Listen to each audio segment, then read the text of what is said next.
Welcome to the Niche Pursuits Podcast. Are you ready to discover some niche business ideas that actually work?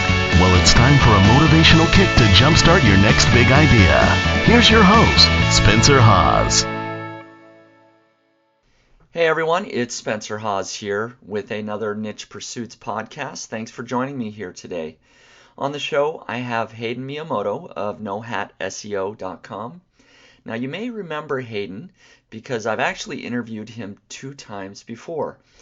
And so why did I bring him on for a 3rd time? Well, he has some interesting things to say about how he's changed his business, and I think he has some great ideas that people can implement in their own business. In particular, I wanted to catch up on how his business is doing. Previously, he was building lots of small niche sites, and he built that up to a significant income. And you can listen to the previous podcast to see how much that was. But since that time, there's been a lot of changes in Google, and I know in particular that some of his portfolio has suffered.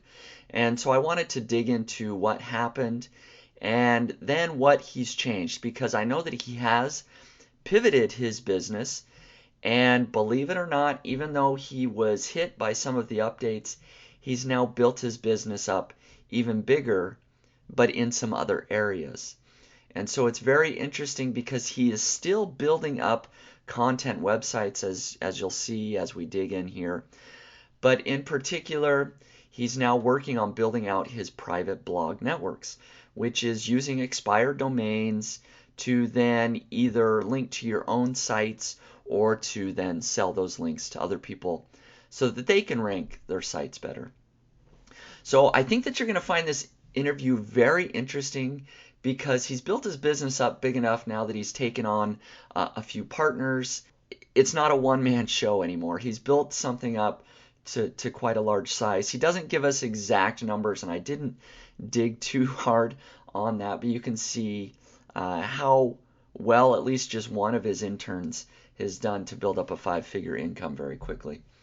So with that, I'm going to jump right into the interview and let Hayden tell his story. So Hayden, welcome to the podcast. Thanks, Spencer. Good to be here. Yep, it's great to have you back. You are the lucky one as far as I've interviewed you twice already, and you're back for a 3rd time. So hopefully you got some good things to say this time. Oh, wow, the pressure is on. I'm honored. No, absolutely. You always have very interesting things to share with what's going on in your business. And I've kept tabs with you, of course, over the last year or so since we last talked. But for people that maybe haven't gotten that update from either your blog or other places, why don't you give us an update on your business? Last time we talked, you were still building niche websites and doing quite well using expired domain networks to help rank your own niche sites a little bit better. How's your niche site business doing right now? My niche site business is doing quite poorly, actually. Basically, probably maybe 3 months after our interview, I was hit by that EMD update that hit so many people, and my AdSense accounts dropped by about 60%, 70% overall, and then just actually about 3 months ago, I got another 3 of my accounts banned by Google. Ouch. So yeah, in terms of AdSense, at least off of those sites, not so great. But I've definitely diversified in that time. Yeah, so that hurts a lot. I mean, when you cut your business by 70+% or whatever it is, you have to pivot, I guess. Yeah. And so we're going to talk definitely about what you're doing differently, but what happened to your business? I mean, you said you got affected by the EMD update, the Google update. Are there things that you would advise people to do differently? I mean, should people still be out there trying to build niche sites or using SEO to rank sites? Oh, absolutely. I mean, it still works. It's just the manner and the technique I was using at the time, which was something that was designed to be scaled easily, doesn't work in the same way. So, like you've done with your Survival Knife site, I mean, it's clear proof that it still works. But doing that, 1,000 times is much more difficult. Right. So it's essentially what I know kind of hit it. It was pretty much based on the anchor text and the way I was link building at the time. But I've changed that, and I do have sites ranking, and it's all unique content, and it requires a lot more quality. But yeah. Yeah. And to remind people, I mean, the types of sites you were building, you were trying to scale very, very quickly. You were building, 1 or 2 page sites very often, and just throwing it up there and seeing if it worked. And when it did, maybe you went back and would focus on some of those sites. But you were, like you said, I mean, it was really thousands of sites, correct? Yeah, I had about 3,000 sites at the time, and I just kind of built them in batches of about 200 to 400 sites at a time. Mm-hmm. And it was mainly an exercise in iterative keyword research more than anything. Right. But the way I link built was I used these like resumes, so these fictitious resumes that people were writers for the site and could be hired, and basically they would have examples of their written work, and it would just be like spun links to sites on my network. So obviously that doesn't work anymore. So why don't you just go ahead and tell us what you are doing now? I mean, what did you change and what did you move into? So basically I always had kind of 2 major streams of income before, and that was selling text links. At the time, it was through TLA. I think, like I said in your last interview, that was the first way I really made a substantial income online, was actually through selling text links. Mm-hmm. And then through AdSense. So basically after this last AdSense hit, I was kind of discouraged from the model overall because it just hit so many times in a row. So I moved more towards the selling link side. And first, TLA, well, there's a big update to go on with TLA. I don't know if you want to go over that, but I focused on other link brokers, and it was all right. I mean, it wasn't the same kind of income that AdSense was giving or that TLA at one point gave. But then I kind of expanded that and moved into selling directly to SEO agencies and like guest post networks, and basically trying to be an overflow vendor to a lot of big clients. Mm-hmm. And that's proven quite successful. So to give people an idea of what you're doing, essentially you are finding domains that have expired, and we've talked about how you've done that in previous interviews. Essentially, you're finding these valuable domains that you can register for, $10. They're just available on the open market, and you're taking these and building out the sites a little bit. Maybe you can go into what you're doing there, but essentially you're then selling links on those valuable domains to SEO agencies or other places, right? Yep. And so, I mean, tell us, how did you get involved in selling to SEO agencies? I mean, that is quite a step from just going over to text link ads or other text brokers, text link brokers, and selling there versus now you have to go out and contact individual agencies, right? Yeah, so it actually, I mean, it occurred to me obviously that, TLA and all these brokers, their major clients are SEO agencies, and that, what I'm doing works for me, so it should, work for other people as well. But I didn't actually get out and start doing it myself. What happened was I had like an internship, and one of the interns kind of asked me, he really wanted to make, he had a job he didn't like, he really wanted to make money kind of as soon as possible, and he asked me, what did I think was kind of the quickest path to income for him, and I thought about it, and I thought, well, actually, if you could just get one SEO client to basically use our network, and I'll give you, a good commission, you can essentially have a full-time income online within, a month or 2 months. And actually, I sent an email to all the interns, and actually another intern jumped on it as well, and he was very successful with it, and eventually became a partner in a business to do this. So you had one of your interns go out and contact some SEO agencies, and he did quite well. And this is actually a point that I want to dive into, and maybe is going to be the most interesting thing for people listening in out there, is the fact that this is something that you're doing, your interns are doing, that people can get started very quickly to start generating some income, that is less reliant on Google overall, is less reliant on the whims of ranking a website and things like that. You're taking a product and you're selling it.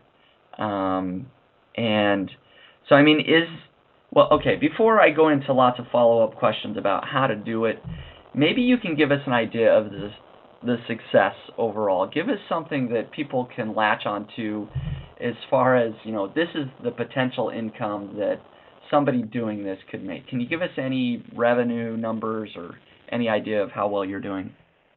Well, that intern who started out, basically, he had a very unique sales approach. But I had always told him, our approach could be that in this industry you can give a free trial, right? And basically they don't pay. You do the rank tracking, show that the ranks go up, and they only pay if it works. And we've had an over 80% success rate in that free trial, and that 80% of people do then buy.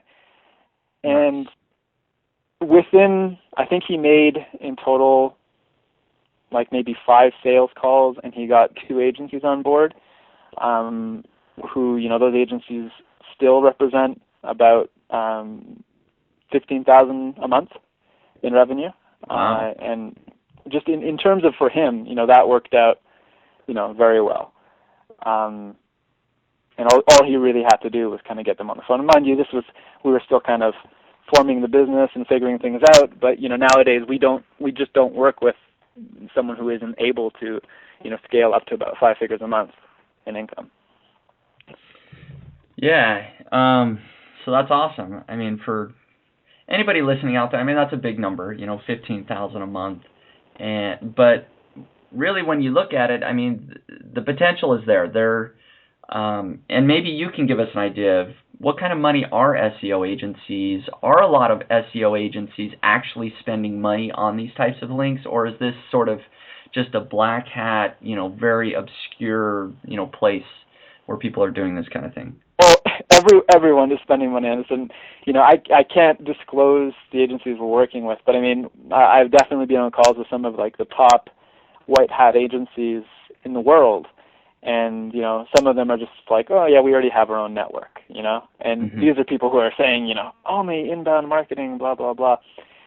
So, and I really want to clarify something too. When we started out selling, I kind of realized that my network of sites, they're very very high quality. I only buy, I'm completely ruthless in terms of spam checking. If I see one piece of comment spam or something, I will not buy a site. So the metrics are great, but the sites themselves were not that built out. They were kind of built out to be my AdSense support network, in that they only link to my AdSense network. So I realized if I was to sell to SEO agencies, the sites themselves would have to be a lot stronger. So when I first started out, I was actually only working with about 20 domains.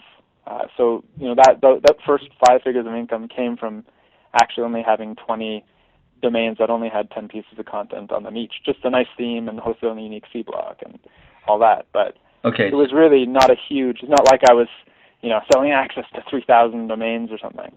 Okay. So 20 domains with about 10 pieces of content on each domain. Yep. And mind you, they looked good. So they all had unique themes.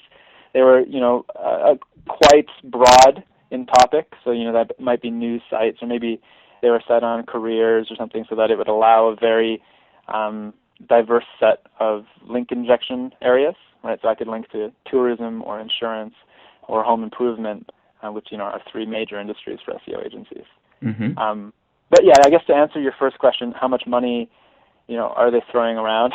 They're throwing on a lot of money. I know TLA's biggest client had a $250,000 a month budget. Wow. and yeah, they lost that client and got really hurt.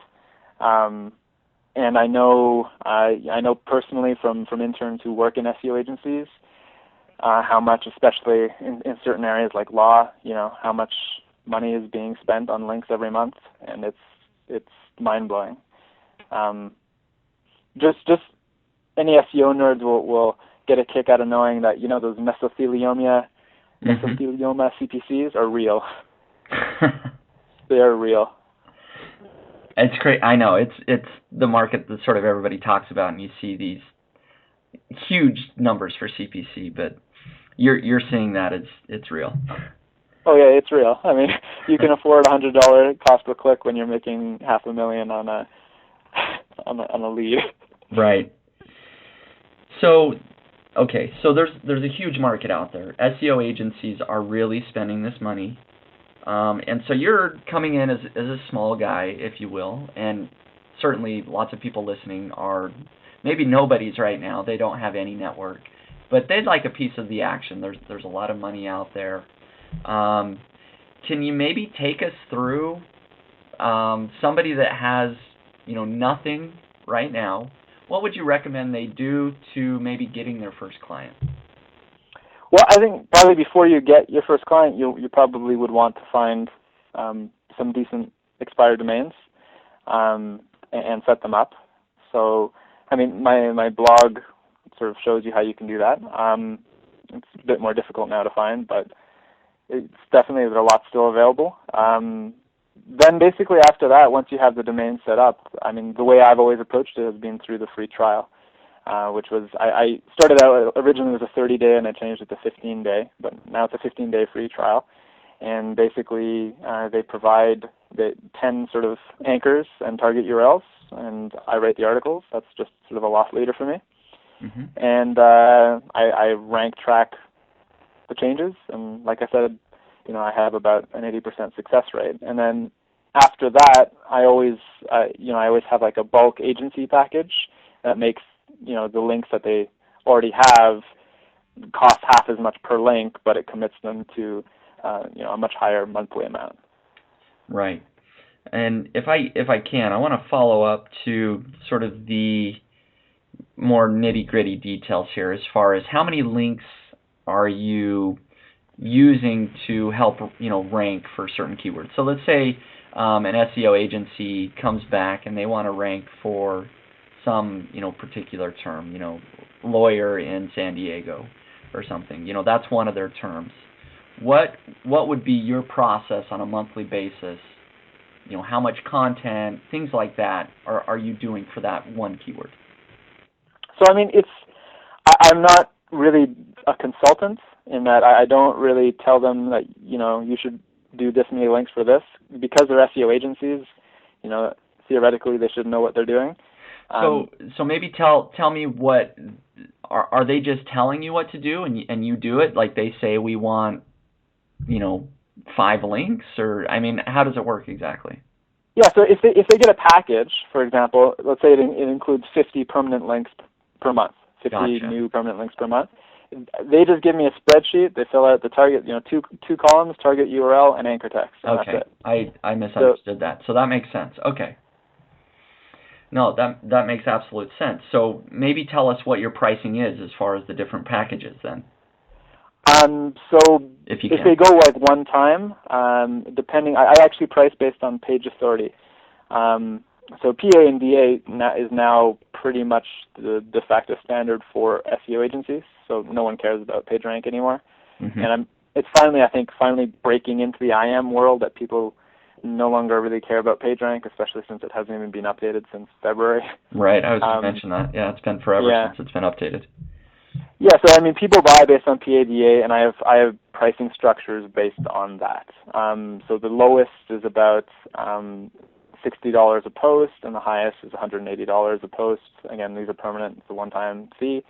And if they get into a package, it's pretty much ends up being about half that. Mhm. So you might have.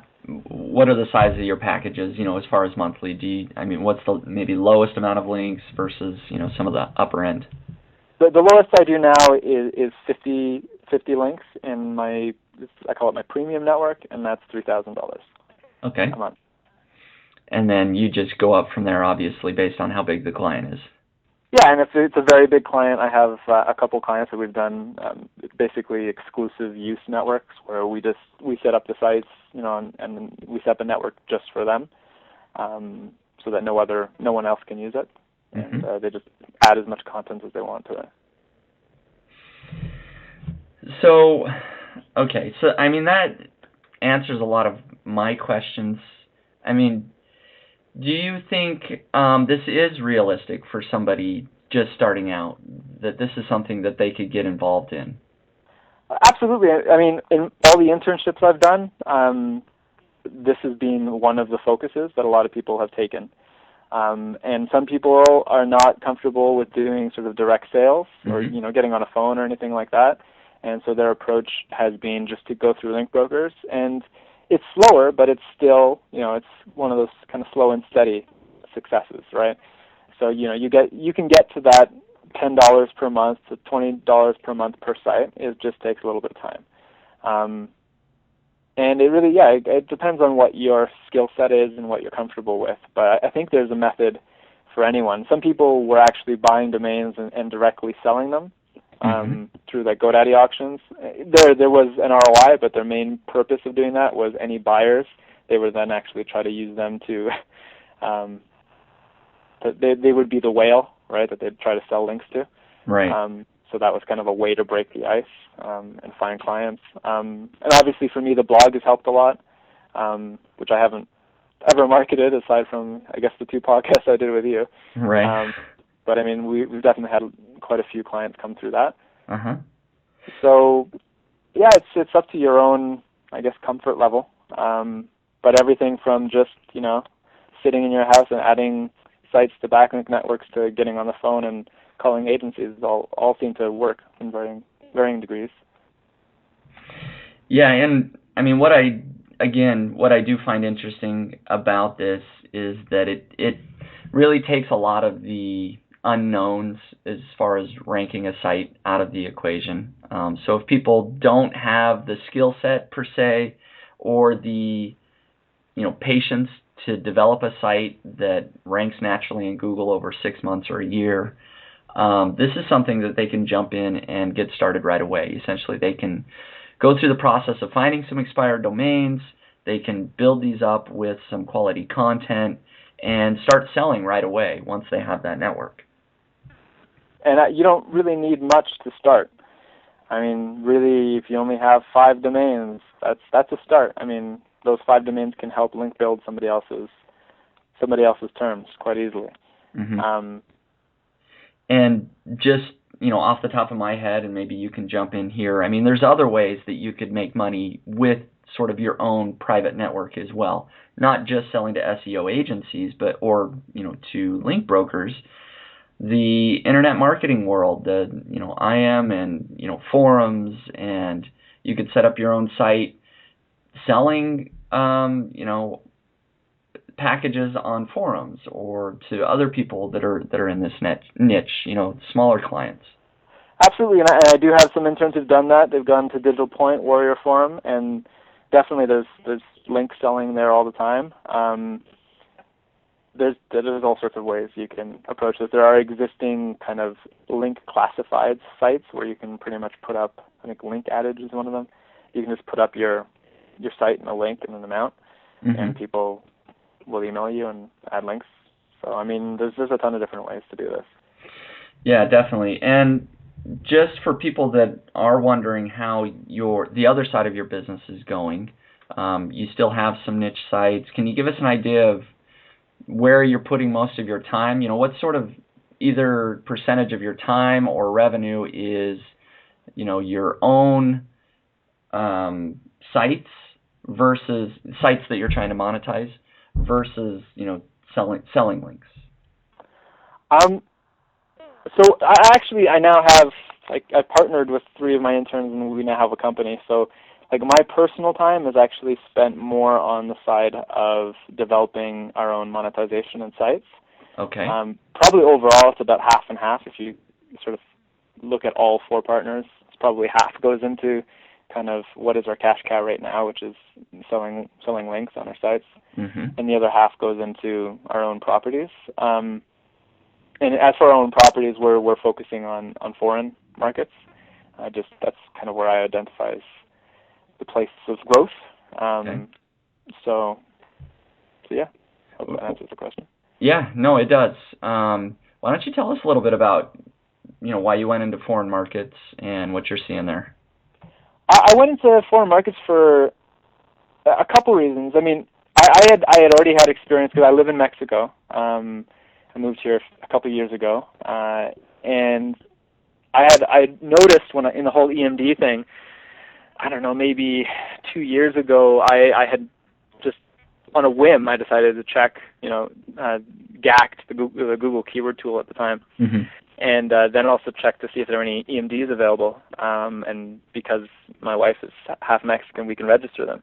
Mm-hmm. And it was just a gold mine. Like, I think everything was available, from like porn movies to, everything was available. Mm-hmm. And this was probably about 4 years ago. And I picked up a bunch of different domains, and I found someone, and I got them to write one article and add them to the domain, and basically just totally forgot about them as I was working on my U.S. sites. And I didn't notice them again until a year later. I got my email notice saying they were about to expire, and I went to them and I checked, and they were all ranked on the first page with one piece of content. Wow. I had one site that was getting over 100,000 visits a month. Wow. Now at the time, I didn't really know what to do with them, so I just added AdSense, and Mexico wasn't at that time a very mature market, so I was getting like $4 RPMs, but that's still $40 a day. Mm-hmm. I mean, it was good. So basically, since then, I've realized that foreign markets is the way to go because they're so uncompetitive. But I didn't really get into it until one of my interns actually came down to Mexico, and he's a VC, and he sort of, we partnered with him on a project, and he kind of talked me into all the benefits of these foreign markets, especially in terms of, I guess, multiples.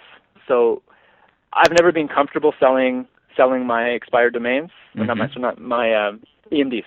Right. Expired domains, no problem. They have real value, but EMDs, I've never been comfortable with selling them just because I always kind of felt that, if they were really only ever worth a maximum, like a 12 times monthly multiple, because the way I developed them, I really only kept in mind that they would live for about 6 months, right? Mm-hmm. Because of all the Google changes. And most people who buy are not really fully aware of that, so I don't really see it as ethical as trying to sell them. Right. However, in a foreign content farm, or if you're looking at generating a real content farm, by that I mean like a massive kind of authority site with tens of thousands of units of content, your multiples can turn into sort of 5 times yearly, right? Because right. in the VC world, as long as the acquiring company's EPS goes up by acquiring you, so which means your valuation needs to be high enough to make a difference. Mm-hmm. As long as that happens, you're worthy of being acquired, and that's usually up to sometimes more than 5-year multiples. So just looking at that and looking at the cost of content in these markets and looking at the competition, which is nothing, that's sort of what moved me towards it. So I want to dive into that a little bit, because in case people didn't catch that listening in, and correct me if I'm wrong, you're talking about huge sites here. You're not talking about sort of the one-page sites that you were throwing up a few years ago and did well in the foreign markets. Maybe you can tell me if you're still doing that, but it sounds like your primary focus now in these foreign markets is you're building maybe a few or a couple very large sites with hundreds of pieces of content, or maybe thousands of pieces of content every month. That's right. Okay. So how far along are these sites? How many do you have? Basically, I'm working in about 6 different countries. they're all in varied levels of progression. My first step was actually setting up a PBN in each country. So I do have a PBN of at least 40 sites in each country. And a PBN is a private blog network of strong expired domains to link build my money site. Right. So the money sites are still in the process of kind of being put together, though a lot of content has already been written for them. So it's still in its infancy.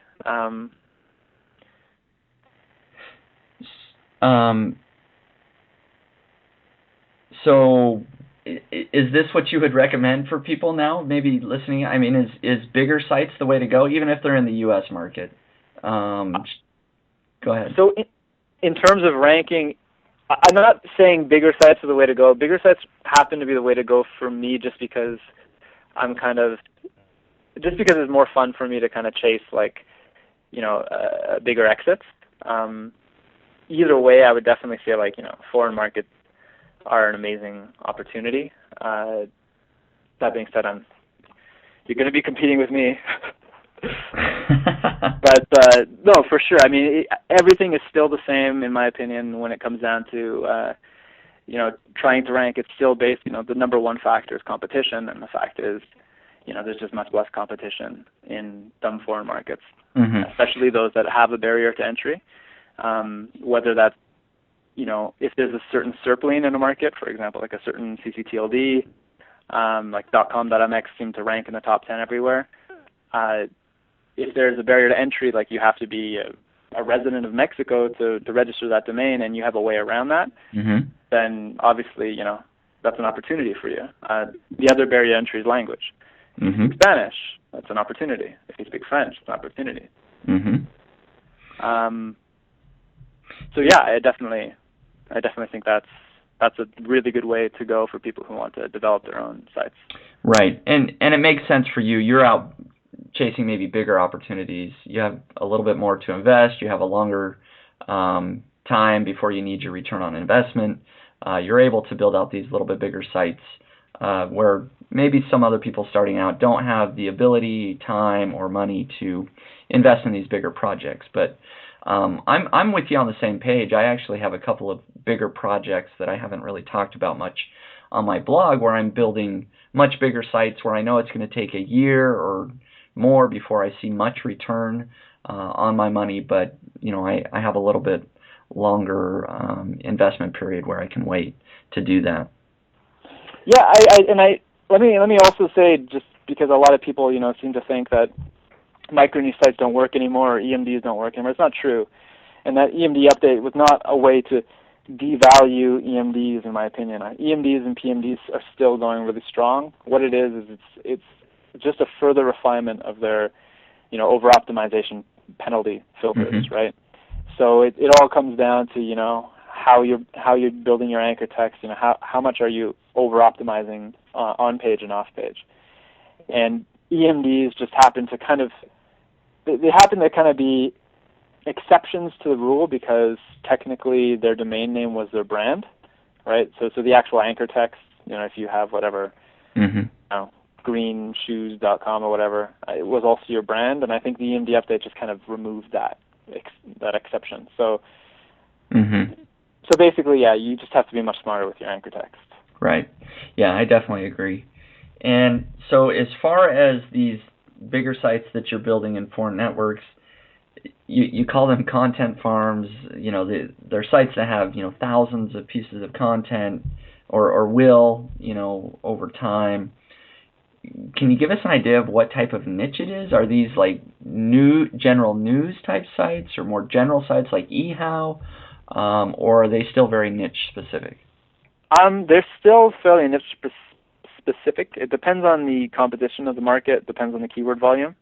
So I have just like an in-house keyword tool that I kind of scraped the keyword planner for everything. And so I just have a tool that acts as it kind of picks out what my articles should be targeted to based on whether or not I can rank for it and its search volume, and kind of prioritizes based on that. So I mean, it's the industries you would expect. So obviously the higher CPC stuff would be anything in finance or insurance, and even that finance stuff.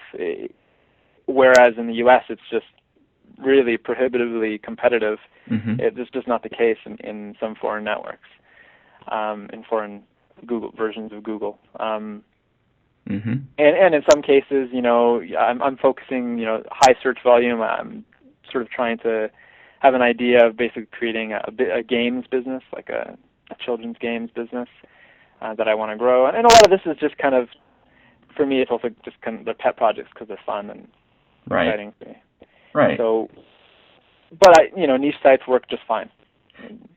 Yeah, I mean, so you're still taking the same basic approach as far as finding a low competition keyword that you believe you can rank for. You're writing content based on that keyword, and then you're hopefully ranking well. And link building it with an expired domain. It's the exact same thing I was doing before, really. Right. It's just slightly different in terms of how I'm scaling it. Exactly. And so I do want to kind of focus again back on these private, blog networks that you're building both for yourself and for agencies, or that other people can do to sell links.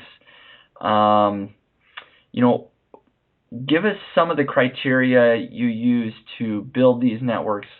Okay, so let's maybe start with somebody that has their own site that they want to rank for, certain keywords. How big of a network do they need, and how do they build that out? Again, it depends on the keywords they want to rank for. But I would say pretty much anything you're going to probably want to start with. If you want to rank first page, you're probably going to want to start with, 10 different sites that you can work with. And obviously, whether or not you choose to do this kind of also depends on how many potential money sites you have, because the value of it goes up exponentially for each money site that you want to build from, because essentially you have a property that you can build an infinite amount of sites from. So yeah, I would say probably 10 minimum. If you're focusing on really low competition, you could probably get away with less. But every single one helps. And in my opinion, I used to do all my SEO through sort of the standard Link Ninja kind of tactic, where essentially you'd go out and try to find good sites and get links, through outreach or through paying for them. And through an expired domain, basically, once I kind of refined the technique, it's much easier for me to just find a domain, put it up, and link to myself than to find a link. It's easier and cheaper. And it's obviously, it can be scaled. It's really, I think, the only way to scale link building in existence right now. And it's, I think that's proven by the fact that almost all the big SEO agencies are already doing it, or if they're not, they're very interested in doing it. And, a big thing that a lot of people talk about in the SEO world that people should be doing to get links is guest posting. Can you tell us what your opinion of guest posting is? So, this is guest posting. Basically, what my networks are guest posting. I think guest posting is good. I think it's all optics, right? All of these things are always optics, and the optics of a guest post is exactly the same as buying a link. There are certain obvious benefits, like for example, your anchor is within content, which is much stronger now than having it in a sidebar somewhere. It could potentially send traffic, which obviously is a good metric as well, and I'm sure Google pays attention to that. So there are definite benefits, but when it comes down to it, guest posting's a nicer way of saying buying links, right? And the way I see this kind of evolving over time is everyone's just trying to, optically, they're trying to present the same idea in nicer words that'll go with the trend, right? So next, content marketing right now is huge, right? But in actuality, big SEOs that do content marketing, what they're really doing is they have their own network, just like me, and they're basically creating content and marketing it to their own network and just putting it on their network. As long as their network is strong, maybe it even gets traffic, it works. And they're getting a better, as far as Google is concerned or whatever, it still works. But the optics are different, but I think the fact is the same. It's still the equivalent of an owned link. Right. Exactly. And there are networks where people can go and buy guest posts, correct? Essentially where you can find guest post opportunities, or this network will find guest post opportunities for you. But you're saying essentially they just have their own network. No, actually there are networks that are, in that sense, all they are is optically they're the same as a link broker, right? They're just connecting, buyers with sellers. And that's, there are tons of those out there. I never actually tried to, and I probably should have, but when I sort of started doing the link broker method, I didn't actually try getting onto some of those big guest post networks, but now I am doing a lot of outreach to guest post networks to become basically an overflow vendor, because I do know by talking to a lot of the owners of the networks that about 20% of orders are basically unfulfilled. And so especially if you can determine exactly what areas are unfulfilled and build a network around that, then you will be guaranteed sales. So essentially it's just another way that people can, if I were to go and search, buy links or link brokers, I would eventually find a list of lots of different places where I could either buy or sell links. But if I did a Google search or, searched out guest posting opportunities, I'd probably find a lot of essentially the exact same thing, link brokers, but they call themselves guest post networks. Yep. Yeah. Just search for guest post networks and you'll find reviews of plenty. Yeah. So exactly. So you can either be the buyer or you can be the provider. But essentially what you're saying is it's all the same. People are using these blog networks that they've built out on their own to provide space for guest posts, or just writing content and inserting text links and selling those. Sounds like a pretty big business. It is. So and we've talked about this before, but let's just hit on some of the important points for finding expired domains. People can listen to our previous podcast interviews to get all the details. But maybe you can tell us how people can go out and find an expired domain, what metrics they should be looking at, how they can tell if it's a clean domain, things like that. Let's cover that. Okay. So basically, to find an expired domain, there are two basic methods. One is either you work off of a drop list or an existing list, and there are plenty of those available. And then the other, or like an auction. And then the other is that is sort of my technique that I coined, which is basically you make a crawler and you crawl to find broken links, and then if those broken links are available, domains that are available. So my whole method, it's all for free on my blog, Know Hat SEO. You can see how to do it. I will give a warning that it's not easy. Right. It is very especially it's a lot harder now than it even was when I first posted it, probably because a lot of people did it. And I do think that it requires, if you have programming experience, it's definitely worth doing. A lot of people have made their own tools to do this. But I think to get a good return, it does require some form of automation. Right. And the other method is, going, like I said, working off drop lists or buying from auctions.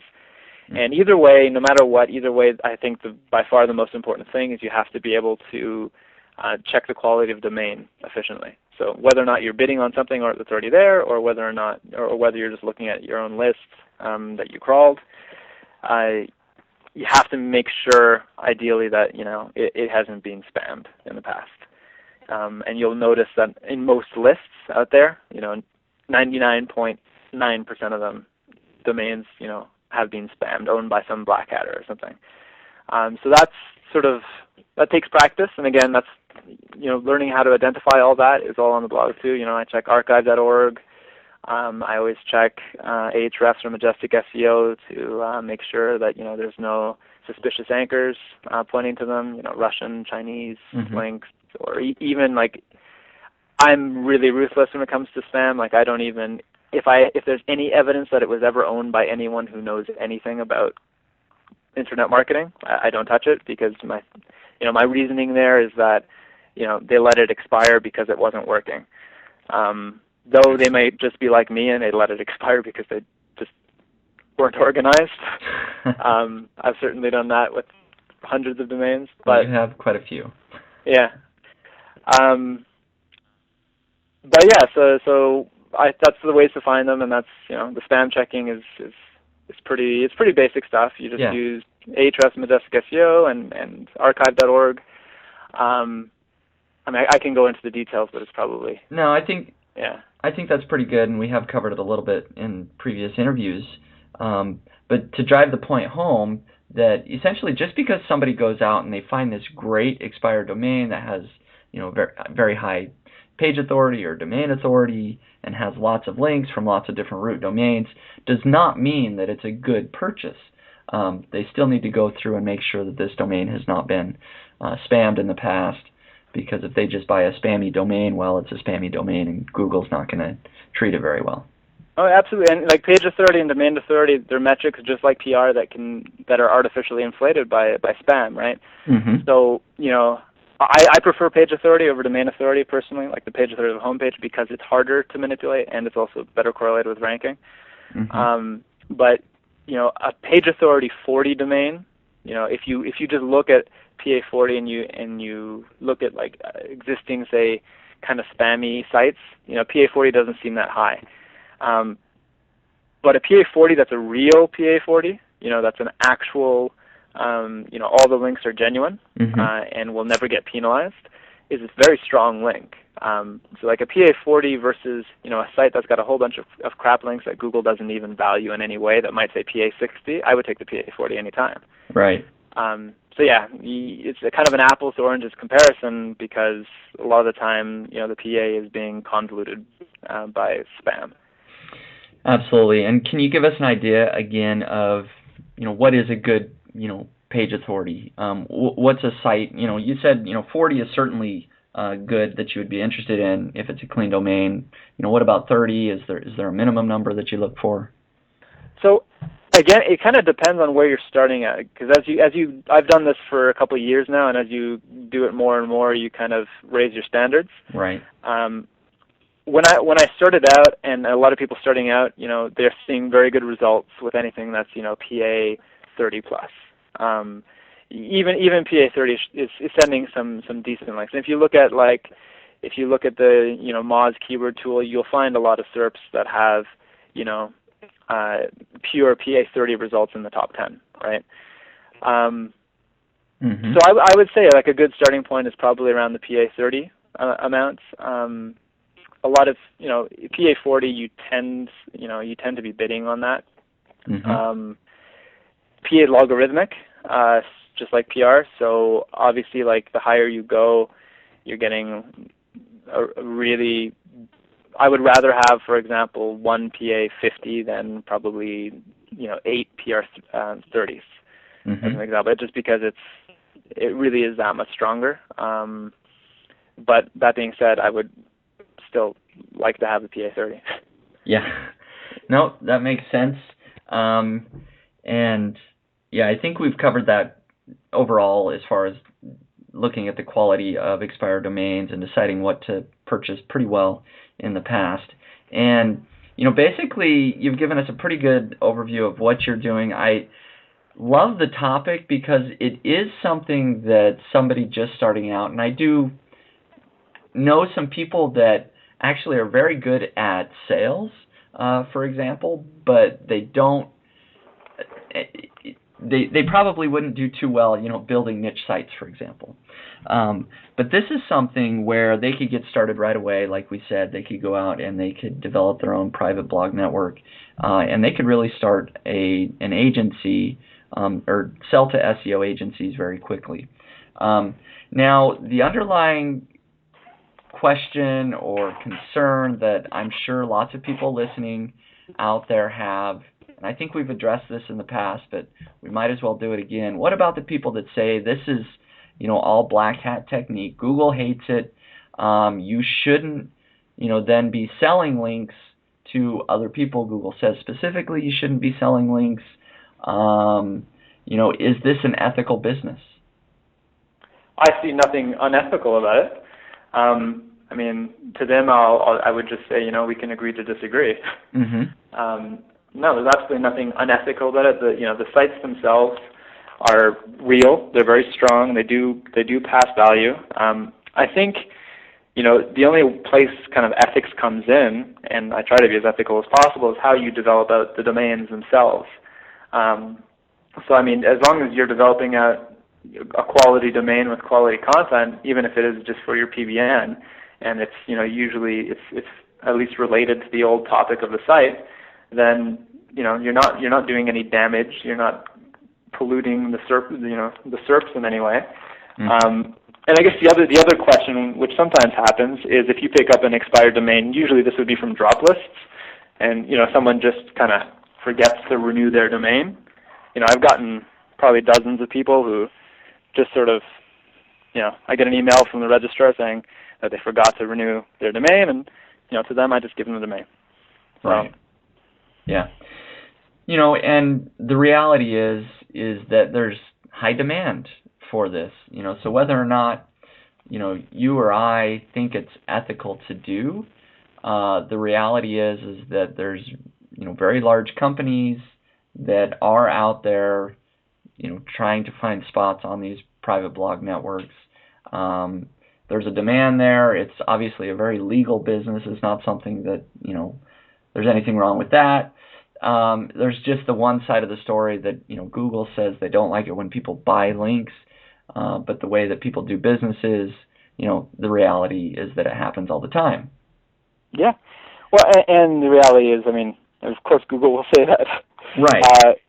But like you said, there is a lot of demand, and the fact that basically the reason PBNs are doing so well right now is because they are private, right? So, everyone remembers the public blog networks that were out there that worked so well for so long, mm-hmm. and they were made the exact same way. Everyone, I know the owners of many of them, and they do exactly what I was doing. In fact, they did it in a much lower quality in terms of, standards of sites that they purchased or standards of, how they would develop it. And it works. It worked for IMs. It worked for SEOs. Everyone used it. It worked until Google crushed it, and Google only crushed it because everyone was using it. Right. Right. So that's where the private becomes very important. So I would definitely, if you do this, I'd keep it on the down low. I never give a list of all my domains to clients. Right. Rather they say they want links to these, and I give them, I give them a report of what links were built, and they can see that, but they can't see all my domains. Right. And I don't have a website that lists them all. I have a website that says we have a private blog network, contact us. Mm-hmm. So I think the fact that it's private is very important. Google also just kind of decapitated TextLink ads in early July or June. Because I had about 6 or 7 TLA accounts. A lot of my interns had multiple TLA accounts with hundreds of sites on them, and just kind of across the board, I've seen pretty much a 60% decrease right in July, and then a 20% decrease in August because Matt Cutts just publicly outed them. He said, and this is how Google does things. They get Matt Cutts to say that they're going to do something, and just by saying they're going to do something, they don't have to do it anymore because everyone abandons ship, right? Gotcha. So everybody was scared and ran from TextLink ads. Exactly. Everyone, yeah. and that is very unfortunate for TLA. It's unfortunate for everyone who's making money on TLA too, but those people, now have an opportunity, because the fact is, the biggest issue that SEO agencies have is it's difficult to build links and to scale this. And so pretty much all SEO agencies are just kind of focusing on page, and they know they need to do some off page, but they can't do it in a way that will scale and meet the needs of hundreds of clients. Mm-hmm. So the only way you can, they used to be really happy with all their public blog networks because that was a way to do it, but now they can't do it. Mm-hmm. So it's a need. It's a need that needs to be filled. and I don't see anything unethical about it, as long as you develop the sites out well and you do a good job and you provide value to your clients. Yeah, absolutely. And I think obviously everybody needs to make a decision for themselves what sort of business they want to go into. I think we've done a pretty good job covering, the pros and cons, so people aren't going in, in the dark. They need to be aware of what they're doing, and as long as they're aware and they're comfortable with it, they make that decision on their own. By all means, go for it. So everybody can make their own decision that's listening in out there. Overall, I think we've covered pretty much everything I wanted to cover. I mean, is there anything else that maybe I didn't ask that you'd like to mention about what you're doing, or any other details? No, I don't think so. I think we covered pretty much everything. Yeah, absolutely. And again, for people that want to follow along with you, I know you have your blog over at nohatseo.com. Are you still actively blogging there? Should people try to follow you there? I'm not like you. I'm not a very active blogger, unlike you. Though I do, if people sign up to the newsletter list, I do send newsletters with information more often than I actually blog. Right. Though I always say this, but I plan on blogging more. Yeah.